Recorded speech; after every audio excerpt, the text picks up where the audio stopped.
Hello दोस्तों, आपका स्वागत है आपके YouTube channel wanted hot trick में। आज हम लोग देखेंगे एलसीएम एसए का टॉपिक नंबर 10। टॉपिक नंबर जो 10 का जो प्रश्न है 118 नंबर, उनको उसको देखिएगा।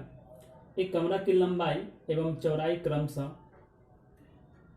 5.44 मीटर एवं 3.74 मीटर है।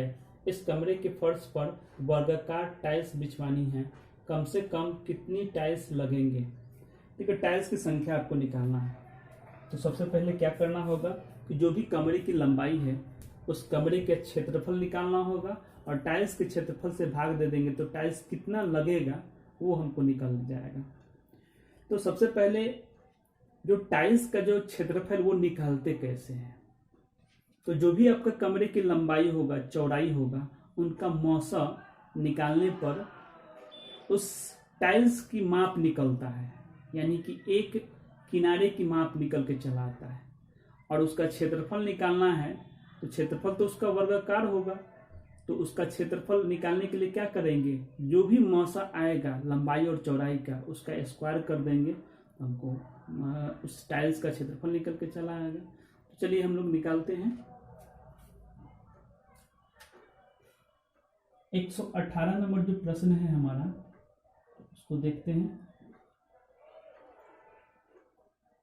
लंबाई दिया हुआ है 5.44 मीटर, चौड़ाई दिया हुआ है 3.74 मीटर।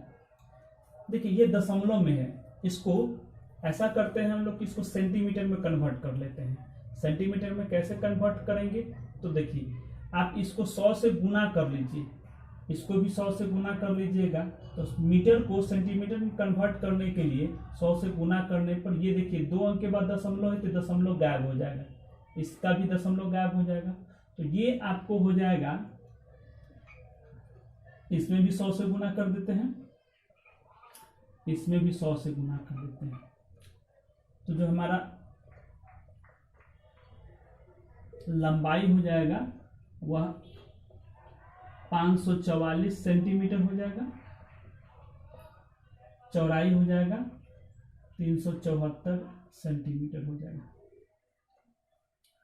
अब हम टाइल्स का अगर हम क्षेत्रफल टाइल्स का संख्या निकालना है तो कमरे का क्षेत्रफल तो लंबाई गुने चौड़ाई हो जाएगा, लेकिन टाइल्स का क्षेत्रफल निकालने के लिए क्या करना होगा, तो इनका मौसा निकालना होगा।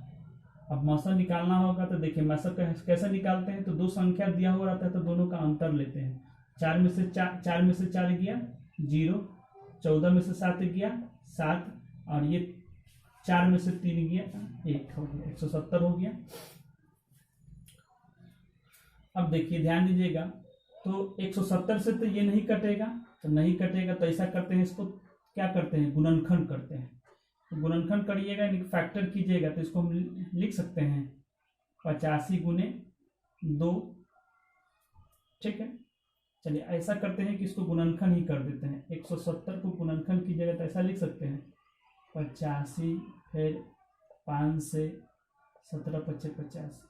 तब इसका फैक्टर देखिए हम लिख सकते हैं, इसका 170 से तो नहीं कटा तो इसको हम लिख सकते हैं 85। देखिए 85 से ये भी नहीं कटेगा, ये भी नहीं कटेगा, कोई नहीं कटेगा। फिर तो ये भी नहीं मेरा मौसा हो गया, फिर इसको हम लिख सकते हैं 34। देखिए 34 से ये भी कटेगा, ये भी कटेगा, दोनों का दोनों कटेगा। 34 से ये कटेगा 16 बार में, ये कटेगा 11 बार में, यानी कि 34 ही हमारा क्या हो गया, मौसा हो गया। चलिए मौसा निकल के चला आया, और जब मौसा निकल के चला आया तो टाइल्स का क्षेत्रफल क्या निकलेगा, मौसा का स्क्वायर ही क्या होगा, टाइल्स का क्षेत्रफल निकल के चला आएगा। अच्छा, टाइल्स की संख्या हमको निकालना होगा, तो कमरे का जो भी क्षेत्रफल होगा लंबाई और चौड़ाई को गुना कर देंगे तो कमरे का क्षेत्रफल निकल के चला आएगा। और कमरे के क्षेत्रफल में टाइल्स के क्षेत्रफल से भाग देते हैं, भाग लगाते हैं, तो कै गो टाइल्स लगेगा उसकी संख्या निकल के चला आता है। तो टाइल्स की संख्या क्या होगा, ये तो मौसा हो गया, ये मेरा क्या हो गया, HCF हो गया, इसीलिए HCF बराबर 34 हो गया। इसी से लगा है सब में भाग। अब इसलिए टाइल्स की संख्या बराबर कमरे का क्षेत्रफल भागे टाइल्स का क्षेत्रफल। अब कमरे का क्षेत्रफल क्या होता है, लंबाई गुने चौड़ाई। लंबाई कितना है 544, चौड़ाई 374, और टाइल्स का क्षेत्रफल क्या होगा, ये जो मौसर देख रहे हैं ये मौसर का स्क्वायर हो जाएगा। तो मौसर का स्क्वायर यानी कि 34 गुने 34। और ध्यान दीजिएगा 34 से ये कट जाएगा कितना बार में, तो 34 से कम 34, 204 हो जाएगा, ये 6 बार में कट जाएगा। ठीक है, 34 से 4 ये 11 बार में कट जाएगा। तो 16 गुने 11, 16 कम 16, 16 1 17, कितना है 176 क्या हो गया, टाइल्स की संख्या होगी। तो जब भी इस टाइप का प्रश्न पूछेगा, टाइल्स की संख्या पूछेगा कि इस कमरे में कितना टाइल्स लगेगा, तो हम लोग क्या करेंगे, कमरे के क्षेत्रफल में टाइल्स के क्षेत्रफल से हम लोग भाग लगाते हैं, तो टाइल्स की संख्या निकल के चला आता है। अच्छा, एक और बात कि टाइल्स की क्षेत्रफल निकलता कैसे है, तो जो कमरे की लंबाई और चौड़ाई देगा उनका मौसम का वर्ग क्या होगा, टाइल्स का क्षेत्रफल होगा, और उस टाइल्स के क्षेत्रफल से भाग लगाएंगे तो हम लोग क्या निकल के लाएंगे, टाइल्स की संख्या निकाल के लाएंगे। ठीक, एक और प्रश्न देखिएगा इसी टॉपिक का, ये टॉपिक नंबर 10 है।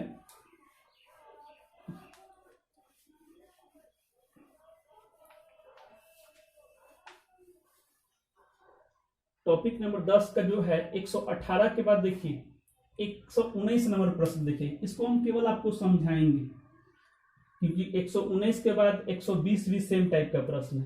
देखिए कहता है कि एक कमरा की लंबाई 30 मीटर 34 सेंटीमीटर। देखिए 30 मीटर लिखा हुआ है, कमरे की लंबाई 30 मीटर 34 सेंटीमीटर दिया हुआ। फिर उसके बाद चौड़ाई 18 मीटर 8 सेंटीमीटर, 18 मीटर और 4 सेंटीमीटर। देखिए हम लोग क्या करेंगे, सब कुछ सेंटीमीटर में कन्वर्ट कर लेंगे। देखिए ये जो है 34 सेंटीमीटर है, तो इसको छोड़ दीजिए, इसको मीटर को सेंटीमीटर में कन्वर्ट कीजिए। तो मीटर को सेंटीमीटर में कन्वर्ट करने के लिए अभी आपको हम बताया है कि 100 से गुना करते हैं। इसमें 100 से अगर गुना करते हैं, अगर इसमें 100 से अगर गुना करते हैं तो ये कितना हो जाएगा, 3000 हो जाएगा। और इसमें 34 सेंटीमीटर जोड़ देंगे तो कितना हो जाएगा, 3034 सेंटीमीटर हो जाएगा।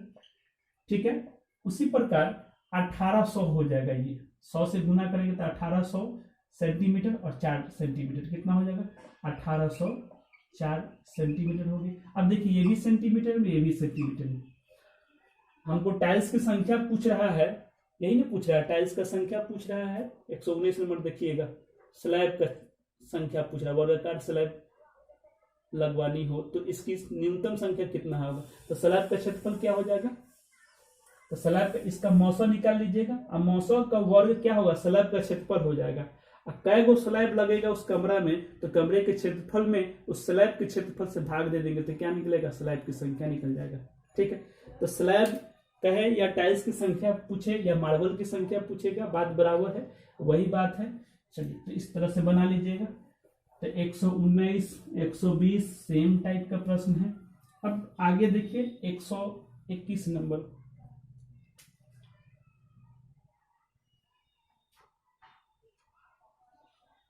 121 नंबर जो प्रश्न है उनको देखिए, उन्हें देखिए, एक व्यक्ति से वादा किया गया कि उसे प्रतिदिन अधिकतम मजदूरी दी जाएगी। वादा के अनुसार उसे 1189 दिए जाने थे, पर कुछ दिन अनुपस्थित रहने के कारण उसे 1073 दिया गया। उसने कितने दिन कार्य किया। देखिए कितना दिन कार्य किया से पूछ रहा है, तो जितने दिन की मजदूरी मिलेगा और प्रत्येक दिन की मजदूरी से भाग दे देंगे तो वो कितना दिन रहा, कितना दिन काम किया, सो निकल के चला आएगा। तो देखिए हम लोग क्या करेंगे कि जो दिया जाना था तय कितना रुपया पर किया गया, 1100 तय किया गया 1100, सॉरी 1189, इतना रुपया पर तय किया गया, लेकिन दिया गया कितना 1073। देखिए ये तय राशि है, ध्यान दीजिएगा, तय राशि और दिया गया राशि।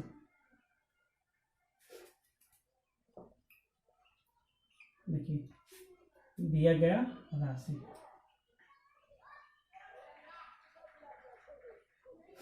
तय राशि और दिया गया, मतलब कि 1189 रुपया पर तय किया गया कि आपको 1189 रुपया दिया जाएगा, लेकिन दिया गया कितना 1073 रुपया दिया गया। अब ध्यान दीजिएगा, तो प्रत्येक दिन की मजदूरी सबसे पहले निकालिए। देखिए प्रत्येक दिन की मजदूरी जो होता है ना, जो दिया गया और जो तय किया गया और जो दिया गया, ये दोनों का मौसम ही क्या हो गया, प्रत्येक दिन की मजदूरी होगा। देखिए तो प्रत्येक दिन की मजदूरी जो होगा, वो जो राशि होगा वो इससे भी कटेगा, इससे भी कटेगा, यानी कि दोनों से कटेगा, इससे भी ये भी कटेगा और ये भी कटेगा। जो दिया, जो हम लोग निकालेंगे प्रत्येक दिन की मजदूरी, वो तो कम ना होगा, इस दोनों से कम होगा। अब कम हम लोग कब निकालते हैं, कब हम लोग निकालते हैं, कम कैसे निकालते हैं, जो कम जो वैल्यू निकलता है कैसे निकलता है, मौसम निकालने पर निकलता है। तो चलिए, तो इन दोनों का मौसम निकालेंगे, तो इसका अंतर निकालिए। अंतर अगर इसका निकालिएगा, देखिए क्या होगा, 9 में से 3 गया 6, और उसके बाद में 8 में से 7 गया 1, फिर उसके बाद में 1 में से 0 गया, 116 हो गया। तो बताइए अब 116 को अगर तोड़िएगा 2 से, ये कितना में टूटेगा 58 बार में, फिर 2 से 29 बार में, तो ये टूटेगा नहीं। देखिए 116 से तो नहीं भाग लगा, तो ये तो मेरा होगा ही नहीं मौसम। चलिए अब 58 देख लीजिए, इसका फैक्टर देखिए 58 होगा, 58 से कटेगा नहीं कटेगा, 8 के टेबल में 9 कहीं आता ही नहीं, इससे भी नहीं कटेगा। चलिए इसको फिर आधा कीजिएगा, तो ये आपको आएगा 29। बताइए 29 से ये कटेगा, बिल्कुल कटेगा। 116 116 ये भी कट जाएगा, ये भी कटेगा, दोनों कट जा रहा है। इसका मतलब कि मौसम कितना हो गया 29, यानी कि प्रत्येक दिन की मजदूरी हमको निकल के चलाया कितना 29 रुपये, यानी कि एक दिन काम करेगा तो कितना मजदूरी मिलेगा 29 रुपये।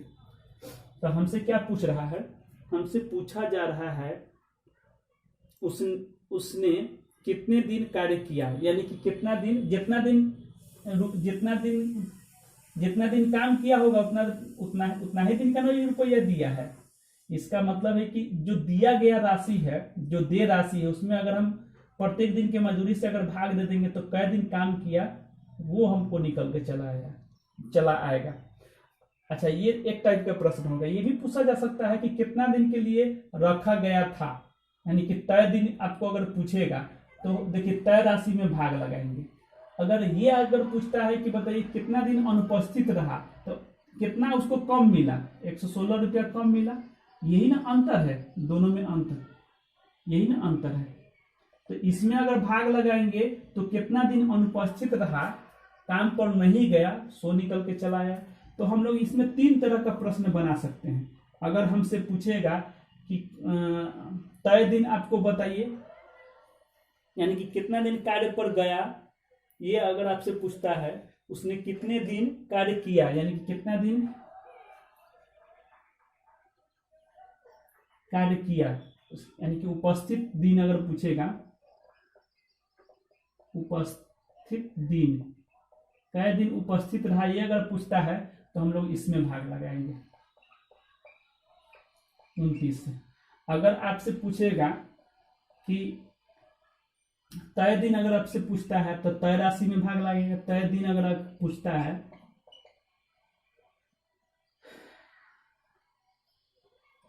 ये लिख दीजिए दिया गया राशि,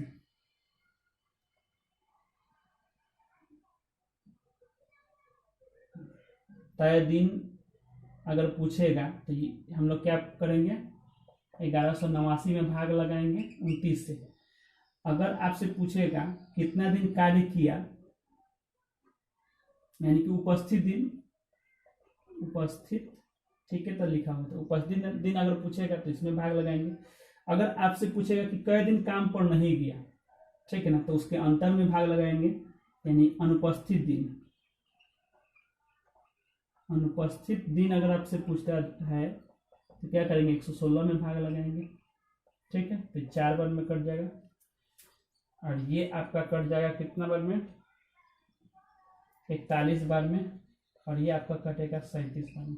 हालांकि आपको यही पूछ रहा है कि कितना दिन वो काम पर, दिन पूछ रहा है, यही पूछ रहा है।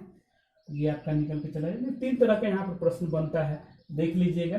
हमसे यही पूछ रहा है कि कितना दिन रहा। एक और प्रश्न देखिएगा,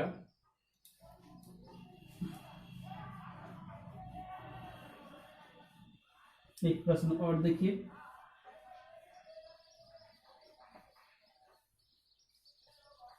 प्रश्न नंबर है मेरा 125 नंबर, क्योंकि 121 के बाद 22, 23 और 24 सेम टाइप के प्रश्न हैं। ये देखिए 125 नंबर, 125 नंबर जो प्रश्न है, कहता है कि एक व्यापारी के पास 2 तरह की चीनी है जिसका वजन 204 केजी और 1190 केजी है। देखिए मान लेते हैं कि 2 गो ढेर है, चीनी का क्या गो ढेर है, 2 गो ढेर है। और उस 2 ढेर में, एक ढेर में है टोटल चीनी है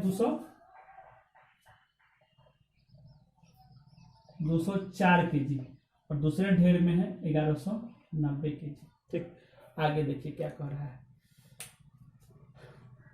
कहता है कि बराबर आकार की न्यूनतम बोरी की संख्या बताएं जिनमें वह इस चीनी को पूरा पूरा रख सके और इन्हें आपस में मिलाना ना पड़े। देखिए प्रत्येक बोरी की आपको माप निकालना होगा, तो हम लोग माप कैसे निकालेंगे, दोनों का मौसा निकालेंगे। इस दोनों का मौसा निकालेंगे। आप इस दोनों का अगर मौसा निकालिएगा तो घटाइएगा तो 986 आ जाएगा। ठीक है, देखिए कैसे, 10 में से 4 गया 6, 8 में से 0 गया 8, ये हो गया कितना, 11 में से 2 गया 9। अब देखिए ये तो कटेगा नहीं 986 से, तो आप ऐसा कीजिए कि 9 से 86 का गुणनखंड कर लीजिए। गुणनखंड कर लीजिएगा तो 2 से कितना बार में कटेगा, 2 से आपको कटेगा ये 2 चौके 8, 18, फिर ये कितना बार में कटेगा, 17 बार में, 17 दूनी 34, 17 दूनी 34 हो गया, फिर 17 9 130। ठीक है, यही ना हुआ। जान लीजिए तो इससे नहीं कटा, तब हम लोग किससे काटेंगे, तो 19 दूनी 58, 58 से भी देखिए पूरा का पूरा नहीं कटेगा, ये नहीं कट, ये कट जाएगा 8, नहीं कटेगा, तो नहीं कटेगा, तो ये भी आंसर नहीं होगा मेरा। फिर उसके बाद 29 से देखिए, 29 से कटेगा, ये कट जाएगा 16 बार में, 29 से कम, 29 नहीं कटेगा।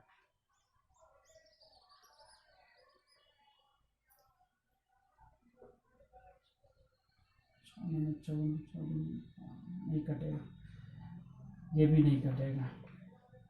उसके बाद देखिए 17 से देखिए ये कट जाएगा, 17 के 17, 17 दूनी 34, 17 के पास 119 आता है, तो यही ना मौसा हो गया, यानी कि HCF कितना आ गया, 17 आ गया। अच्छा एक और चीज, 17 34 भी तो इसका गुणनखंड हो सकता है। देखिए 17 दूनी 34, 34 को भी लेते हैं, देखिए 34 से ही कटेगा, 34 से 6 बार में कटेगा, ये कटेगा कितना बार में, 34 से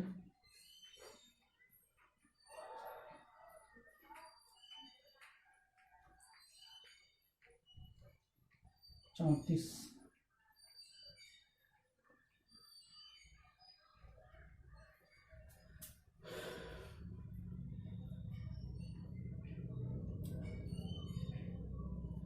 34 से ई कटेगा 6 बार में, आई कटेगा कितना बार में कटेगा, 35 बार में कट जाएगा।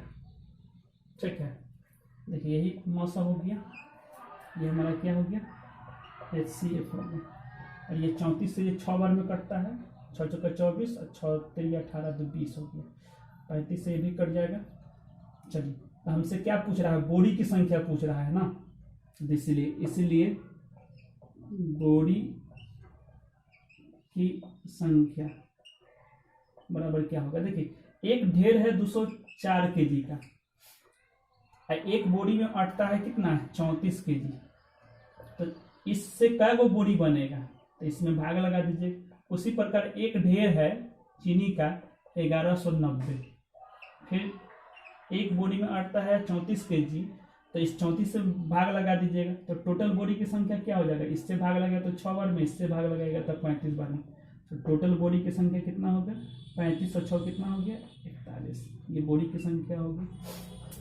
इसी टाइप का प्रश्न एक और देखिए, अगर नहीं समझ में आया तो फिर से देखिएगा। 25 के बाद देखिए, 25 के बाद 126 नंबर देखिए। 126 नंबर है प्रश्न कि एक फूल वाले के पास 200 गुलाब और 180 जास्मीन का फूल है। उससे कहा गया कि वह या तो केवल गुलाब या केवल जास्मीन की माला बनाए, तो उसमें समान संख्या में फूल हो तो न्यूनतम कितने माला बनेंगे। तो माला की संख्या पूछ रहा है, वहां पर बोरी की संख्या पूछ रहा था, सेम टाइप का प्रश्न है। तो हम लोग क्या करेंगे, प्रत्येक माला में फूलों की संख्या निकाल लेंगे। जैसे वहां पर हम लोग निकाले हैं प्रत्येक बोरी में चीनी की मात्रा, उसी प्रकार यहाँ पर हम लोग क्या निकालेंगे, प्रत्येक माला में फूल की संख्या निकालेंगे। देखिए एक जो है ना से फूल का ढेर है जिसमें गुलाब है, उसमें 200 गुलाब का फूल है, और एक जो है से जास्मीन का ढेर है, उसमें है 180 गो फूल है जास्मीन के। तो प्रत्येक माला में न्यूनतम कितने फूल अट सकते हैं किसी एक प्रकार का, चाहे वह गुलाब का चाहे वो जास्मीन का। तो इनका मौसम निकाल लीजिए। तो मौसम क्या हो जाएगा, इस दोनों का अंतर कितना है, 20 है। 20 से ये भी कट रहा है कितना बार में, ये कट रहा है आपको 10 बार में, और ये कट रहा है कितना बार में, 9 बार में। ठीक है, तो इसका मतलब कि मौसम तो यही हो गया, इसलिए HCF बराबर क्या हो जाएगा, इन दोनों का अंतर ही क्या हो गया, HCF हो गया। लेकिन हमसे HCF नहीं निकालने के लिए कर, हमसे माला की संख्या पूछा है, इसलिए कुल माला बराबर क्या हो जाएगा। देखिए गुलाब का टोटल फूल है कितना, 200, इससे कै गो माला बनेगा, तो एगो माला में 20 गो फूल है, तो इससे कै गो फूल बनेगा, माला बनेगा, तो 10 गो। उसी प्रकार 180 को जैसे जास्मीन का है, तो इससे क्या गो माला बनेगा जास्मीन का, तो 20 से भाग लगा दीजिए, यानी कि मौसम से भाग, तो 9 बार। टोटल माला कितना हो गया, 19। ये माला की संख्या होगा। देखिए ये प्रश्न 125 और 126 सेम टाइप का प्रश्न। एक प्रश्न और देखिए, 127 नंबर। 127 नंबर भी सेम है। उसमें जो है ना, तो 3 गो खेत का माप दिया हुआ है, माप मतलब कि उसका क्षेत्रफल दिया हुआ है। 127 नंबर देखिए, 3 खेतों का क्षेत्रफल क्रमशः 288, 408 वर्ग मीटर और 552 वर्ग मीटर है। इन तीनों खेतों में एक ही माप की क्यारी बनानी है। यदि क्यारी की चौड़ाई 4 मीटर हो तो इसकी लंबाई कितनी होगी। देखिए एक क्यारी की माप है 288 मीटर स्क्वायर, दूसरे खेत की माप है 408 मीटर स्क्वायर, तीसरे खेत की माप है 552 मीटर स्क्वायर। ठीक है, तो चलिए प्रत्येक क्यारी के क्षेत्रफल क्या करेंगे, उसके लिए हम लोग क्या करेंगे, इसका मौसम निकालना होगा। तो एक क्यारी का क्षेत्रफल निकल के चला आएगा। तो एक क्यारी के सबसे मिनिमम अंतर कहाँ मिलेगा, इसमें देखिए, तो इसमें देखिए 12 में से 8 गया 4, ये बच गया कितना, ये हो गया आपको 4, 4 में से 0 गया 4, हो गया 5, 5 में से 1 गया 1, 5 में से 4 गया 1। ठीक है, तो 144 यहाँ पर अंतर है। यहाँ पर अंतर देखिए तो कितना है, 8 में से 8 गया 0, अब फिर ये हो गया कितना, 10 में से 8 गया 4, 2 न होगा। फिर उसके बाद में 4 में से 2 गया, सॉरी तरह से लिया, 3 में से 2 गया 120 हो गया। तो ये तो मिनिमम अंतर तो ये ना है। तो 120 से 100 में भाग लगेगा, नहीं लगेगा। चलिए इसको तोड़िए, 120 को अगर तोड़िएगा तो 2 से 60 बार में, फिर 2 से 30 बार में, फिर 2 से 15 बार में, फिर 3 से 5 बार में। चलिए तो इससे कम फैक्टर कौन होगा, 60 होगा।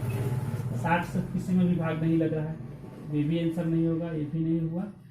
फिर उसके बाद में देखिए 5 3 15 15 30, 3 दूनी 60 तो हो गया, 2 दूनी 4, 2 दूनी 4, 4 दूनी 8, 8 के 24, 24 15 15 30, 2 दूनी 4, 4 दूनी 8, 8 25 40, 2 दूनी 4, 4 दूनी 8, 8 25 40, 40 से सब कटता है, नहीं कहीं भी आंसर नहीं होगा। फिर उसके बाद में 5 3 15 15 30, 30 देख लेते हैं, 30 से भी नहीं कट रहा है सब, ये भी आंसर नहीं होगा। तो 5 2 दूनी 4, 4 दूनी 8, 8 25 40 तो हो गया, 2 दूनी 4, 4 दूनी 8, 8 24, 24 देख लेते हैं। देखिए 24 से ये भी कट गया 11 बार में, 24 से ये कट जाएगा, इसमें 24, फिर ये कितना बार में कटेगा, ये 17 बार में कटेगा, और ये कटेगा आपको 23 बार में कट जाएगा। देखिए हम कैलकुलेशन किए हुए हैं, तीनों कट जा रहा है ना 24 से, तो मौसा कितना हो गया, 24 हो गया। तो यही न जो से क्यारी का क्षेत्रफल हो गया 24 मीटर स्क्वायर। इसीलिए क्यारी का क्षेत्रफल कितना आ गया, 24 मीटर स्क्वायर।